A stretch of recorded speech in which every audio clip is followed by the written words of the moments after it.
Olá para você que acompanha a programação aqui da WebZone dentro do YouTube. Nós estamos começando mais uma edição do Esquema de Jogo aqui toda sexta-feira a partir das 8 da noite em novo horário. E para fazer o programa comigo hoje, eu vou estar aqui com o Eduardo Oliveira novamente.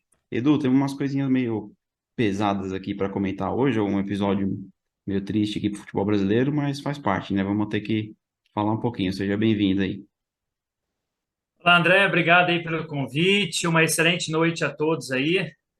Não sei se tem gente que está nos acompanhando, né? Porque estamos na sexta-feira do Carnaval. Não sei se o povo já está lá, mas a gente vai falar desse assunto aí, dessa semana que pegou muita gente de surpresa, mas é algo decorrente não só do futebol, mas da sociedade mundial.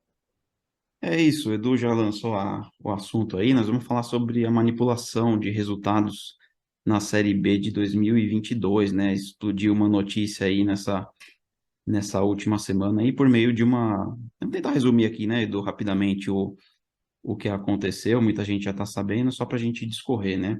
O Ministério Público, né, de Goiás, ele realizou uma operação tendo como base uma denúncia a respeito de manipulação de resultados na Série B do ano passado, na última rodada, né, na 38ª rodada, e essa manipulação seria envolvendo apostas casadas de pênaltis, né, ou seja, alguns jogadores teriam recebido dinheiro para cometer pênalti no primeiro tempo, tudo isso por conta, e a pessoa que comprou, né, esses jogadores ganharia muito dinheiro com aposta, né, uma coisa que está muito em alta e tudo mais, movimenta muito dinheiro.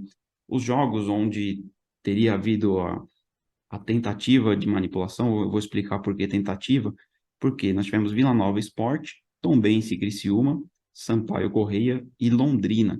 Eu disse tentativa por quê? Porque no jogo Vila Nova Sport parece que o fato acabou não acontecendo, porque o jogador que teria sido aliciado aí, teria sido comprado, não acabou não jogando, então por isso não aconteceu esse pênalti no primeiro tempo, mas nos outros dois jogos aconteceu. Então, os jogadores, em resumo, eles receberam dinheiro para cometer pênalti no primeiro tempo da partida e a pessoa que comprou, né, um empresário que inclusive está preso preventivamente, ele além de ter intermediado aí a relação com os jogadores, ele parece que teria lucrado com essa aposta. Então, Edu, assim, o Ministério Público realizou essa primeira operação aí e com base no que eles apreenderam aí, provavelmente teremos mais desdobramentos, mas enfim, o que que você teria para acrescentar para a gente aí desse caso? O que que te chamou a atenção? Enfim, mais alguma outra informação? Então, André, essa questão da divulgação a gente tem que também separar, né? São dois pontos. Não é que as empresas de apostas que estão por todos os lugares hoje são responsáveis, é que as Não, não. pessoas. É porque Isso. eu vi muita gente pensando, pô, as empresas. Não, não é as empresas, tanto que o Ministério Público, como você mencionou, de Goiás, investigou. E na noite desta quinta-feira, outros clubes foram citados, que é o caso do São Luís, do Novo Hamburgo, lá do Rio Grande do Sul, que também já se manifestaram sobre as matérias trazidas pelo Ministério Público de Goiás, que está ressaltando também que o clube não compactua com as atitudes, tanto São Luís quanto o Novo Hamburgo, além do próprio Vila Nova.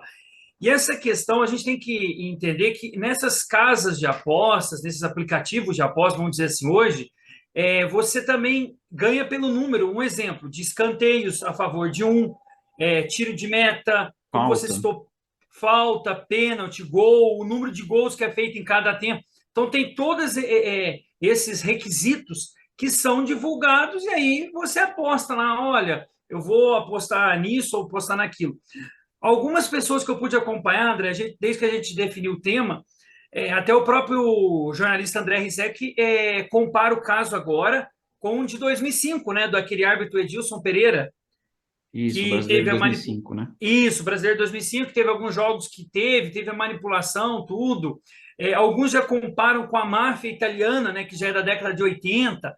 Então, assim, é um caso em que o Ministério Público está investigando, é um caso muito grave, e a gente tem que lembrar que os jogadores eles foram descobertos porque um do Vila Nova, como ele não cometeu o pênalti, porque não teve no jogo do Vila Nova, Porque ele não jogou, né?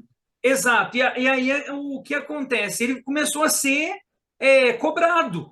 E É, aí e tem um ele leva detalhe esse do. cara. Só Pode pra, falar. aí você já continua, só para exemplificar o que aconteceu, que assim, os jogadores foram oferecido para eles um valor X.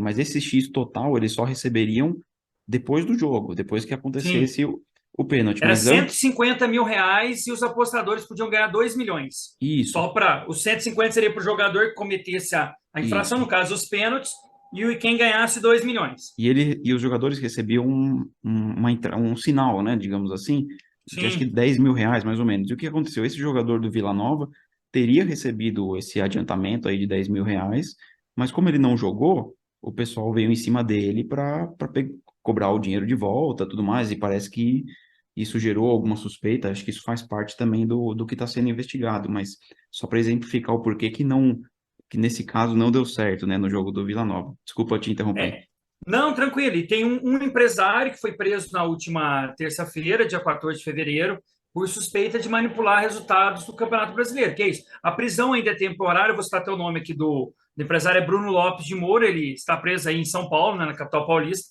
Então, assim, como você bem disse, André, o pessoal apostava, mas queria, tipo, vamos dizer assim, uma palavra, subornar, vamos dizer assim, para que os jogadores cometessem os pênaltis e eles ganhassem a questão do valor de 2 milhões. Então, seria 2 milhões para quem apostava, e ele ganhava uma porcentagem antes, como você bem disse, e o jogador também recebia no final, após todo o serviço completo feito. O que a gente pode tirar dessa questão?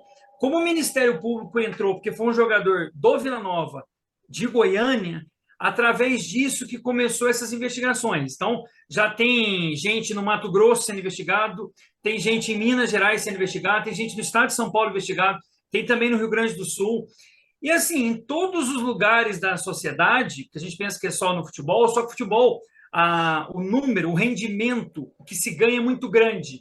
Então, as apostas são altas. É diferente de uma loteria, por exemplo, loteria federal, loteria esportiva, mas dentro do futebol, de uma maneira geral, é um absurdo que se paga pelos jogadores e um absurdo que se paga em apostas, né?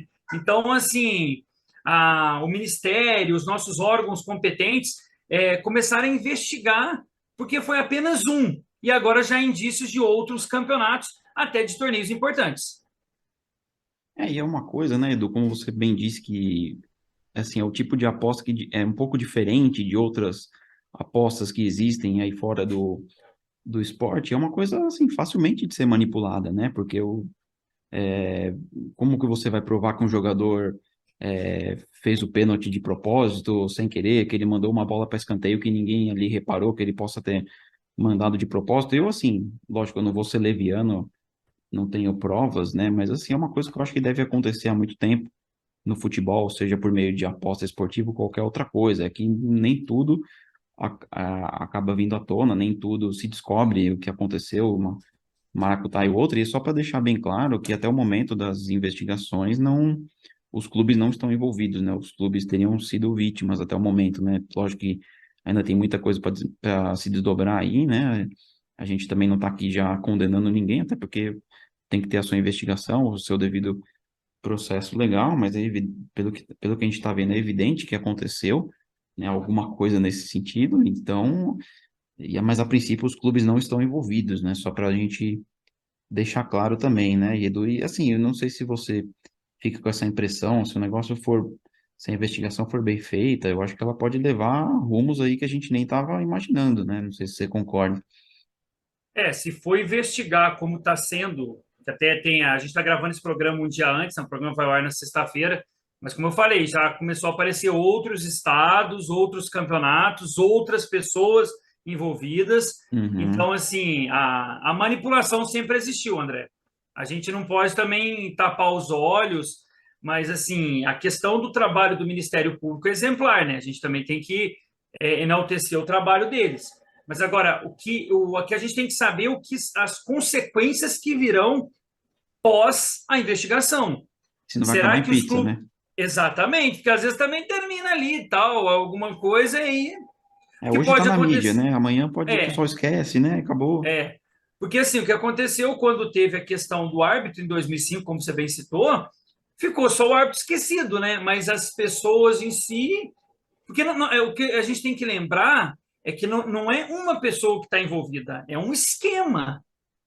Não é verdade, É, André? Não é é só uma uma ponta por pessoa só que enquanto, está. né? Exatamente, a gente vai ter que ver o que vai acontecer. A minha questão é o seguinte: se tiver erro, tem que ser investigado, todas as partes. Os clubes não estão envolvidos? Tudo bem, investigou, beleza, estão ilesos. O jogador foi, então tá bom. O jogador vai ter que sofrer uma punição.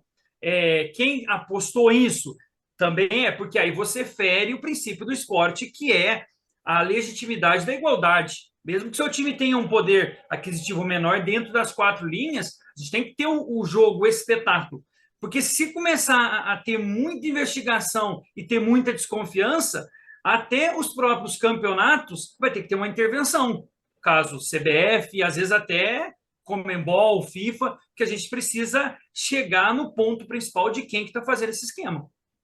Você bem citou a CBF, né? Só para a gente também abordar um pouco isso rapidamente, a CBF se manifestou e a CBF declarou que faz o acompanhamento, a CBF tem parceria aí com algumas entidades, organizações que fazem esse monitoramento, né, das apostas esportivas. De repente tem uma aposta, muitas apostas em cima de um jogo que ninguém teoricamente ia dar muita bola, então ali já é algo suspeito, eles vão lá e começam a investigar o jogo, tudo mais. Então a CBF declarou que ela tem esse tipo de parceria, né? Então cabe a ela também, o que tiver ao alcance dela, fazer o que for possível, né? Não sei se aí é uma questão do poder público investigar, mas cabe à CBF fazer o que dela for exigido. E eu não sei te dizer se isso que ela explicou é suficiente, se é somente essa parceria é o suficiente, né, Edu? Eu não sei o que você pensa nesse assunto rapidamente para a gente caminhar para o final. Acho que no momento também não tem muito mais o que fazer por enquanto, né? Enquanto não se sabe a real dimensão disso, como você falou, né? Sim, a gente vai ter que ouvir. A CBF, como a própria Federação Goiana também divulgou uma nota, tudo nessa questão, porque assim, mancha também o próprio campeonato que é organizado pela entidade máxima. Por exemplo, se aconteceu no campeonato da Série A, vale lembrar que também, há algum tempo atrás, aconteceu em outros campeonatos estaduais que estão acontecendo pelo país, né? Então, assim, Uhum. não é uma coisa de hoje, sempre teve. E como você disse, a gente tem que esperar essa investigação, ver quem são os culpados, que eles sejam punidos dentro da legalidade e depois que a gente volte a ir no principal. Já se fala, ó, tem algumas reportagens aqui que eu pude pesquisar, em quadrilhas em São João del Rei, que é na cidade de Minas Gerais, que eles aliciavam também outros jogadores. Então, assim, a gente vai ter que ter uma investigação muito minuciosa, André, para conseguir chegar no ponto principal, que é saber quem é o responsável. E eu vejo que os jogadores devem ser punidos, na minha avaliação, se eles se comprometeram a fazer essa manipulação. Porque você acaba não tendo legalidade dentro do jogo. E segundo algumas investigações preliminares, parece que já há suspeita de envolvimento de irregularidade em campeonatos desse ano, de 2023, né? Lembrando que o caso que a gente está falando aconteceu na Série B de 2022, né, na última rodada, mas já há indícios de que aconteceu algum tipo de problema em jogos de 2023.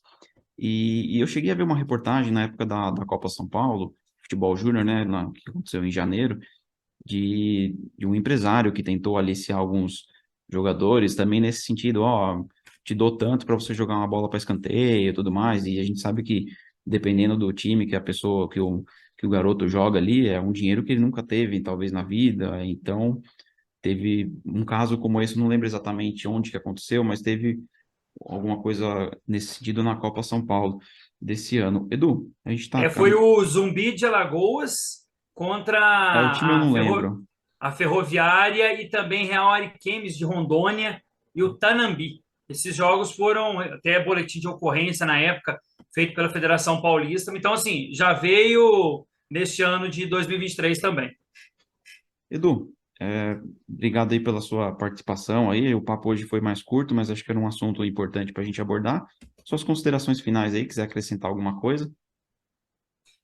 Então, agradecer aí, André, por essa oportunidade nessa sexta-feira aí hoje é 17 de fevereiro de 2023. A gente abordou um tema que não está fora das quatro linhas, já está nas quatro linhas, que acontece lá dentro, apesar de ser de fora para dentro, mas causa uma má impressão para o futebol. Mas não é só no futebol, é em toda a sociedade a gente tem esses problemas de aliciamento de jogadores, de pessoas. tudo isso. Tenham todos uma excelente semana, curta o carnaval aí dentro das normalidades. Sexta-feira que vem a gente vai estar aqui de novo para debater. Tomara que seja um tema mais leve, né? Ah, com certeza, a gente vai jogando conforme a música aí. Edu, mais uma vez, obrigado a todos que nos acompanharam e até semana que vem. Forte abraço a todos.